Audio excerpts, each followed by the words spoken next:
Pierre de Villeneuve. L'édito éco avec Nicolas Barré, directeur de la rédaction du journal Les Échos. Bonjour Nicolas. Bonjour Pierre. La nationalisation temporaire des chantiers navals STX France révèle un Emmanuel Macron moins libéral qu'on ne le croit.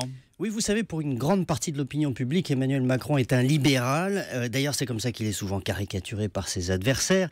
Eh bien, c'est une erreur assez grossière parce que Macron, finalement, c'est à la fois Rothschild et Colbert. C'est Colbert parce qu'il n'hésite pas à utiliser le levier de l'État dans toute sa puissance, voire sa brutalité pour intervenir en matière économique. Et puis Rothschild parce que l'objectif dans ce cas précis, in fine, c'est de mettre en place un tour de table intelligent pour organiser le contrôle des chantiers de STX, comme le ferait tout bon banquier d'affaires de chez Rothschild. Attendez, mais une nationalisation, même temporaire, c'est une décision lourde. Alors c'est un peu l'arme nucléaire, oui, c'est vrai. Il s'agit d'établir un rapport de force pour mieux négocier avec les Italiens. Fallait-il en arriver jusque-là? C'est pas évident et c'est pas sans risque. Je vois trois dangers. D'abord, le premier danger, c'est que quand l'État met son nez dans les affaires, il le fait souvent avec de gros sabots. Rappelez-vous l'épisode Renault-Nissan. Macron était à Bercy. Il a manœuvré pour que l'État obtienne des droits de vote double dans le capital du groupe automobile. C'était tellement maladroit qu'il a profondément ébranlé la confiance des Japonais et mis en danger cette alliance Renault-Nissan.